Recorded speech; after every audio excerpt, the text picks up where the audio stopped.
સવાર પડતાની સાથે જ શેર માર્કેટ ખુલતાની સાથે જ આંકડાઓ લાલ રંગમાં દેખાવા લાગ્યા. ચારેય બાજુ ચર્ચાનું કેન્દ્ર શેર માર્કેટ અને ધડામ કરીને પડી રહેલા એક જ કંપનીના શેર્સના ભાવની આજુબાજુ રહ્યું અને એ ચર્ચાઓમાં સમાચારના કેન્દ્રમાં ગૌતમ અદાણી રહ્યા. અમદાવાદમાં જેની હેડ ઓફિસ છે એવા ગૌતમ અદાણી અને અદાણી ગ્રુપ ઓફ કંપનીઝ માટે આજનો દિવસ ફરી એકવાર પડકાર સમાન સાબિત થયો છે. અને આ કેસ આ વખતે કોઈ શોર્ટ સેલિંગ કરતી હિન્ડનબર્ગ જેવી કંપની માત્રનો નથી. આ છે યુનાઇટેડ સ્ટેટ્સ ઓફ અમેરિકાની અદાલતે ગૌતમ અદાણી સામે જાહેર કરેલા ધરપકડ વોરંટનો. નમસ્કાર, આપની સાથે હું દેવાંશી.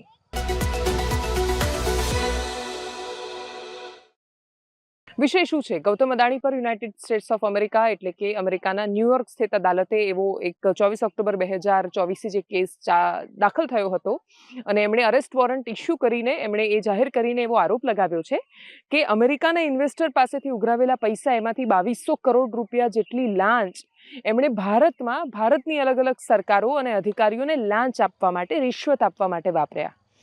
આપણને એવો વિચાર આવે કે એમનો જે સોલારનો પ્લાન્ટ છે ગૌતમ અદાણીનો, એ તો ભારતમાં છે, એમની કંપની છે, એ પણ જો ભારતમાં કામ કરી રહી છે તો અમેરિકાને આની સાથે શું લાગે વળગે?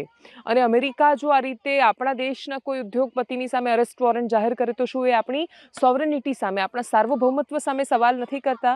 તો જવાબ એનો એ છે કે અમેરિકાના ઇન્વેસ્ટરે આ કેસ દાખલ કર્યો હતો અને એટલે જ અમેરિકાના રોકાણકારો પાસેથી પૈસા લઈને એમના રૂપિયાને લાંચ આપવી, એટલે કે એમના રૂપિયાથી બ્રાઇબ આપવી કોઈ જગ્યાએ, એ ગુનો બને છે. આખો ગ્રીન એનર્જીનો જે પ્રોજેક્ટ હતો જેના માટે અમેરિકન ઇન્વેસ્ટર પાસેથી રૂપિયા લેવામાં આવ્યા, એમાં અંદાજિત 20,000 કરોડ જેટલા પ્રોફિટની સંભાવનાઓ હતી અને 20,000 કરોડનો ફાયદો મેળવવા માટે 2000થી લઈને 2200 કરોડ સુધીની લાંચ અધિકારીઓને આપવાની વાત હતી.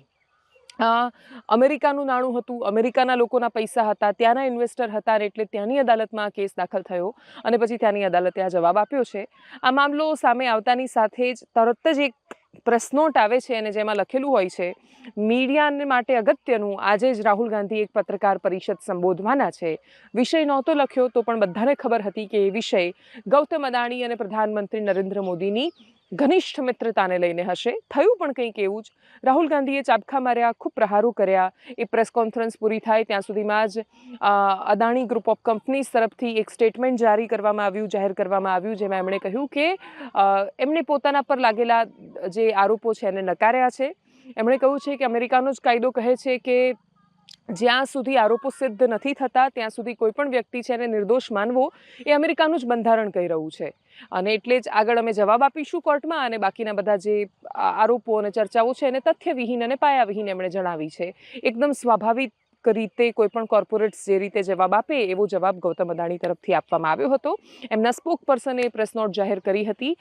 રાહુલ ગાંધીએ શું કહ્યું? સૌથી ઇન્ટરેસ્ટિંગ બાબત એ થઈ કે પત્રકાર પરિષદ ચાલુ હતી અને ચાલુ પીસી દરમિયાન લાઇટ જતી રહી અને પાવર કટ થતાની સાથે જ મોદી પાવર, અદાણી પાવર જેવા શબ્દો પણ ચર્ચામાં આવ્યા.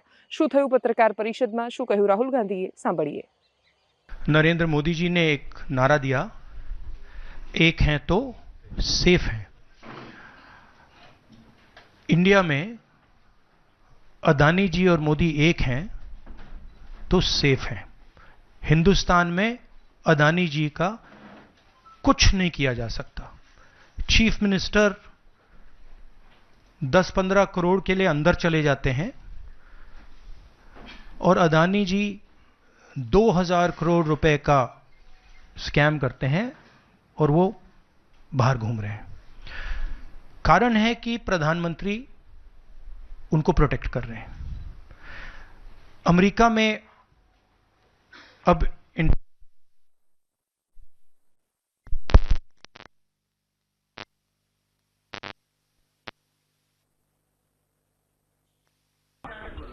अदानी पावर, मोदी पावर, पता नहीं कौन सा चल रहा है, बट दोनों एक हैं. अमेरिका में इंडाइटमेंट हुआ है अदानी जी को. 2000 करोड़ रुपए का स्कैम है. हिंदुस्तान में उन्होंने क्राइम किया है, अमेरिका में क्राइम किया है. ये अमेरिका के इन्वेस्टिगेशन ने कहा है, मगर हिंदुस्तान में अदानी जी के खिलाफ कुछ नहीं हो रहा. और ये हम मांग बहुत दिनों से कर रहे हैं. अदानी जी का अरेस्ट होना चाहिए, आज अरेस्ट होना चाहिए. माधवी बुच जो हैं, जो उनकी प्रोटेक्टर हैं, जिन्होंने कोई इन्वेस्टिगेशन नहीं किया, उनको हटाया जाना चाहिए उन पर इन्वेस्टिगेशन होना चाहिए, है ना। प्रधानमंत्री जी 100% इस व्यक्ति की प्रोटेक्शन कर रहे हैं और इस व्यक्ति ने हिंदुस्तान के एसेट्स लिए हैं, भ्रष्टाचार करके एसेट्स लिए हैं। ये व्यक्ति बीजेपी को पूरा समर्थन करते हैं, पूरा सपोर्ट देते हैं। ये एस्टैब्लिश चीजें हैं, हम दोहराते जाएंगे। जेपीसी की मांग हमारी है, बट हम चाहते हैं कि अदानी जी को एकदम अरेस्ट किया जाए। और हम जानते हैं और हम देश को दिखाना चाहते हैं कि अदानी जी की अरेस्ट नहीं होगी, और इसलिए नहीं होगी क्योंकि हिंदुस्तान के प्रधानमंत्री अदानी जी के पीछे खड़े हुए हैं और उनके प्रोटेक्टर हैं। આ જ વાત જો મહારાષ્ટ્રમાં ચૂંટણી પહેલાં ચર્ચામાં આવી હોત તો એની શું અસર થતી?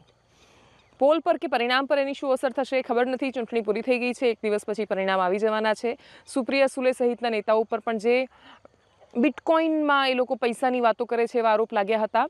પણ એ દિવસે પણ જે કહ્યું કે એ ઓડિયો સાંભળીને જેટલા લોકો પણ આ વાતને સમજતા હોય એ લોકો એટલું સમજી શક્યા હતા કે આમાં 90% સંભાવનાઓ એવી છે કે આ AI જનરેટેડ ઓડિયો છે. એટલે આ બહુ સરળ છે.